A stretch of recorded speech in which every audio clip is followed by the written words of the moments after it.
जय श्री कृष्णा। राधे राधे। आप सभी का आपके अपने YouTube चैनल किटकैट स्टोरीज पर हार्दिक स्वागत है। आज रसपान कीजिए माघ मास महात्म्य की आगे की कथा का।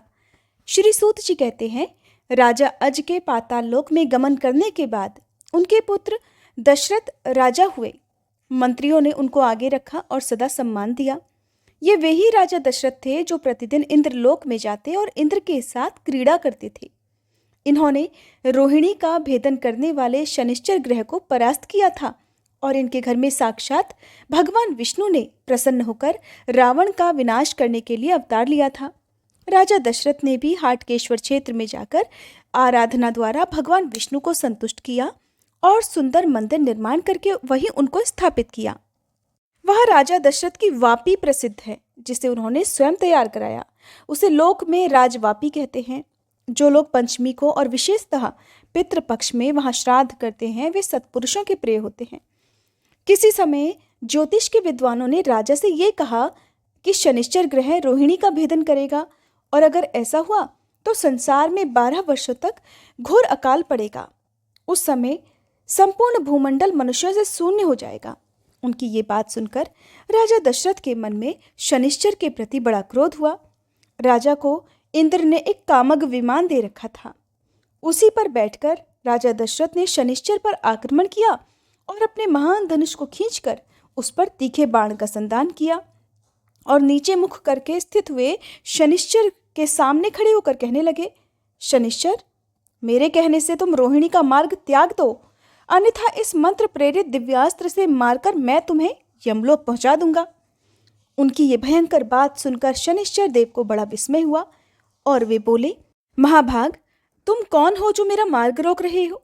ये मार्ग तो किसी के द्वारा गम्य नहीं है, अर्थात देवता और असुर भी यहाँ नहीं आ सकते, फिर तुम कैसे चले आए? राजा दशरथ कहने लगे, मैं सूर्य वंश में उत्पन्न महाराज अज का पुत्र दशरथ नामक राजा हूँ और क्रोध पूर्वक तुम्हें रोहिणी के मार्ग से हटाने के लिए आया हूँ।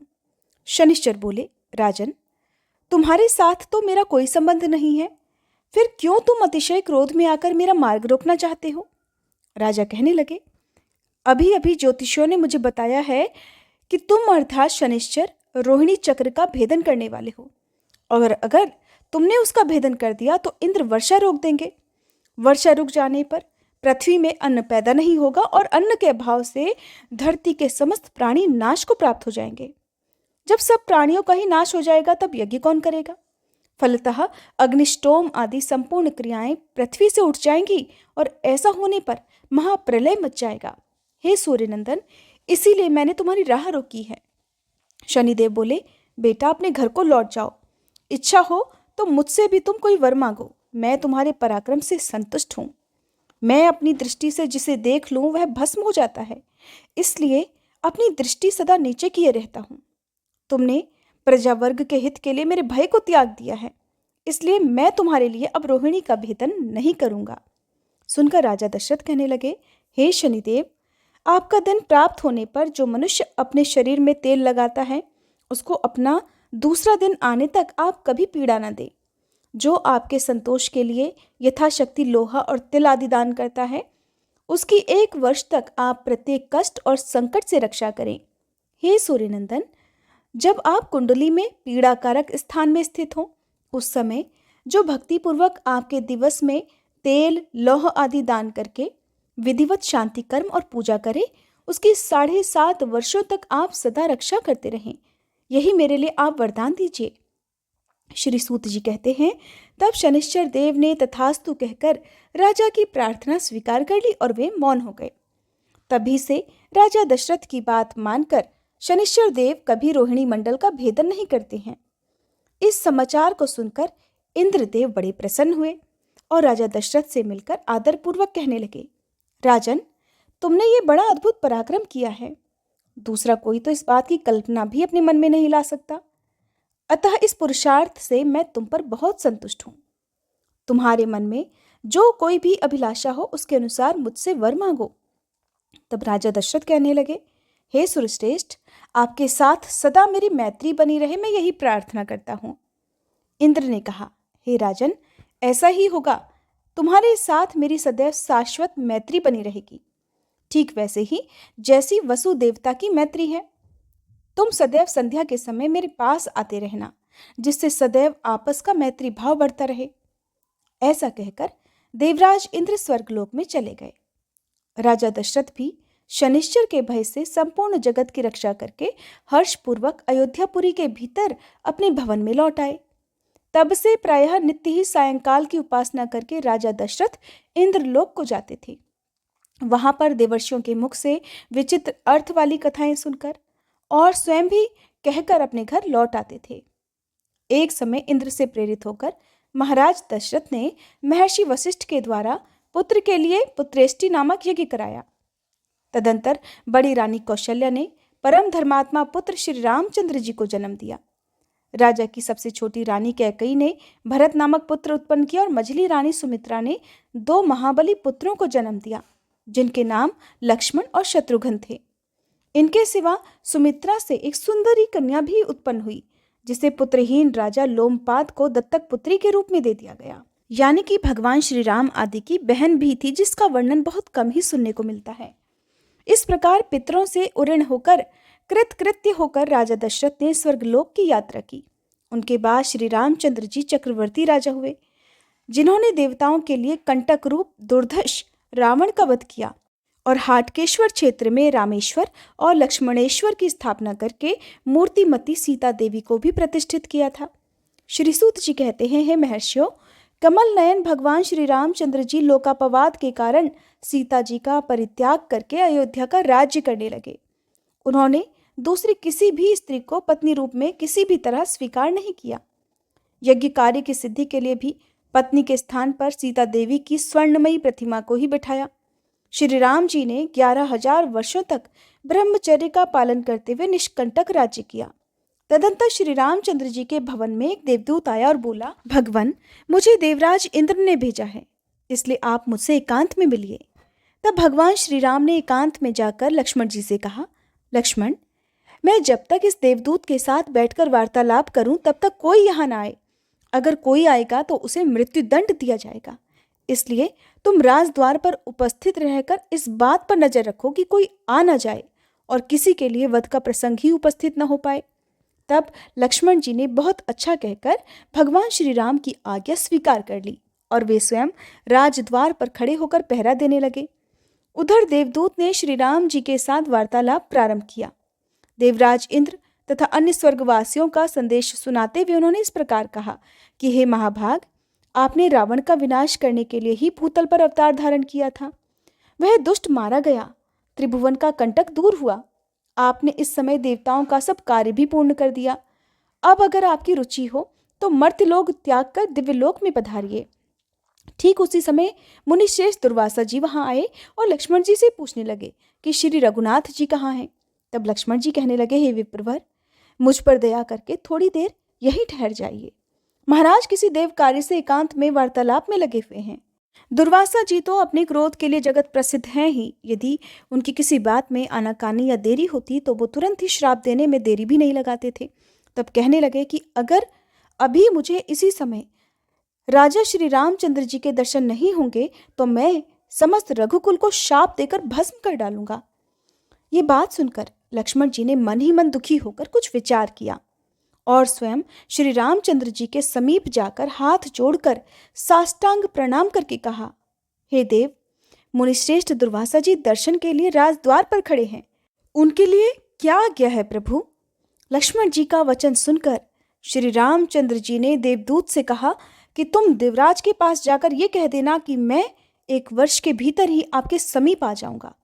और दूत से ऐसा कहकर भगवान ने लक्ष्मण जी से कहा, वत्स, दुर्वासा मुनि को शीघ्र भीतर लेकर आओ। फिर मुनि के भीतर आते ही श्री राम जी ने मुनि को अर्घ्य देकर प्रणाम किया और हर्षयुक्त वाणी में कहने लगे, हे मुनिश्रेष्ठ, आपका स्वागत है। मैं धन्य और अनुग्रहित हूँ जो कि आप मेरे घर पधारे हैं। तब दुर्वासा जी कहने लगे, हे रघुनंदन, मैं उपवास पूर्वक चातुर्मास व्रत करके आज भोजन करने के लिए आपके घर आया हूँ, अतः मुझे शीघ्र भोजन दीजिए। तब श्री रामचंद्र जी ने मिष्ठान्न आदि से मुनि को यथेष्ट भोजन कराकर तृप्त किया। इस प्रकार भोजन करके आशीर्वाद देकर दुर्वासा मुनि तो चले गए। तब लक्ष्मण जी ने भगवान श्री राम से कहा कि प्रभु, अब मुझे मृत्युदंड मिलना चाहिए। ये सुनकर श्री रामचंद्र जी अपनी प्रतिज्ञा को याद करके दुखी हो गए। तब लक्ष्मण जी कहने लगे, प्रभु, अपने वचन को बिना किसी हिचक के सत्य करके दिखलाना यही राजाओं का परम धर्म है। लक्ष्मण जी की बात सुनकर श्री राम के नेत्रों में आंसू भर आए। उन्होंने धर्मशास्त्र के जानने वाले मंत्रियों से बहुत देर तक सलाह ली और अंत में लक्ष्मण जी से कहने लगे, हे सुमित्रा नंदन, आज मैंने तुम्हें त्याग दिया। अब तुम शीघ्र दूसरे देश को चले जाओ। साधु पुरुषों का त्याग अथवा वध दोनों बराबर हैं। इसके बाद लक्ष्मण जी अपने घर में माता, पत्नी, पुत्र और सुहृद किसी के साथ कोई भी सहमति ना करके सरयू के तट पर चले गए। वहां सरयू जल में स्नान करके तट पर एकांत स्थान में बैठ गए और पद्मासन लगाकर उन्होंने अपनी आत्मा को परमात्मा में लीन करके ब्रह्मरंध्र से अपने तेजोमय प्राण का परित्याग कर दिया। श्री रामचंद्र जी ने जब ये समाचार सुना तब वे अत्यंत दुखी होकर विलाप करने लगे। वे मंत्रियों और सुहृद जनों को साथ लेकर स्वयं इस स्थान पर गए और करुण स्वर में हा वत्स कहकर फूट फूट कर रोने लगे। उस समय लक्ष्मण जी का कलेवर अदृश्य हो गया और फूलों की वर्षा के साथ ही एक आकाशवाणी हुई, महाभाग राम, आप शोक ना करें। ब्रह्म ज्ञान से संयुक्त लक्ष्मण जी सर्व संन्यास करके परम धाम को पधार गए हैं। आकाशवाणी की ये बात सुनकर मंत्रियों ने कहा, महाराज, ये लक्ष्मण जी परम सिद्धि को प्राप्त हुए हैं, अतः अब आप अपने घर को लौटिए।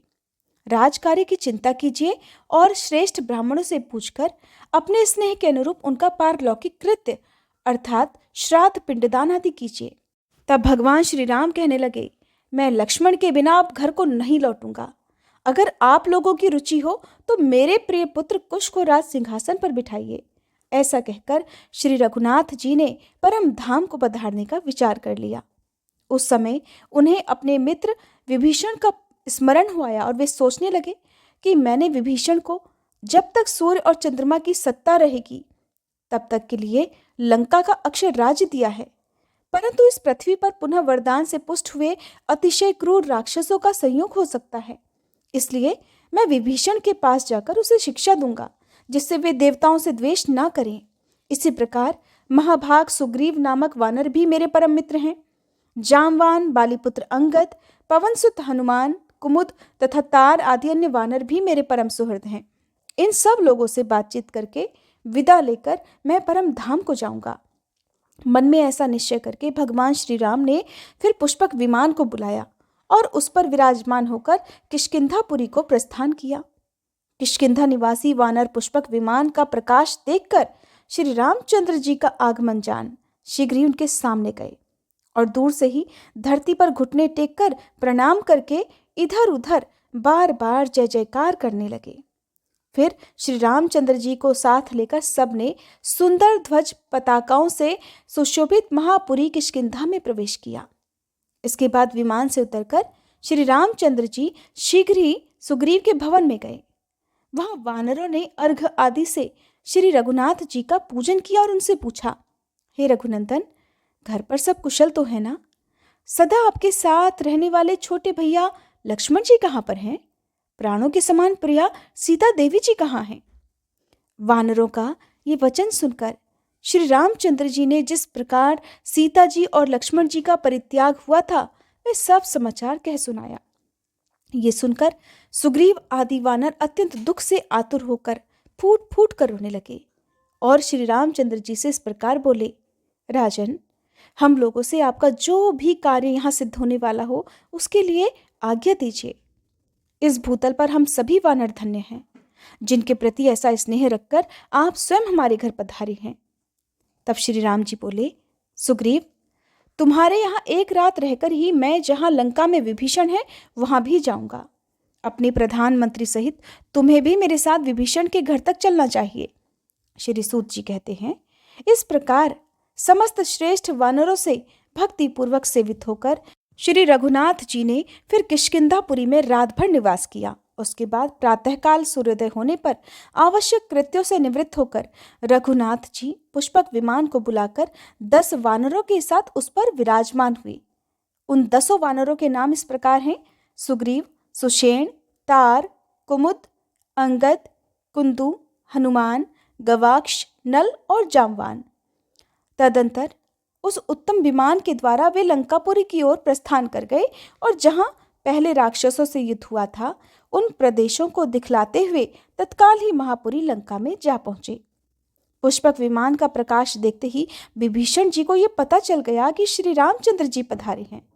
इसलिए वे प्रसन्नतापूर्वक अपने समस्त मंत्रियों, सेवकों और पुत्रों के साथ उनके सामने आए और दूर से ही जय जयकार करते हुए उन्होंने धरती पर लेटकर साष्टांग प्रणाम किया।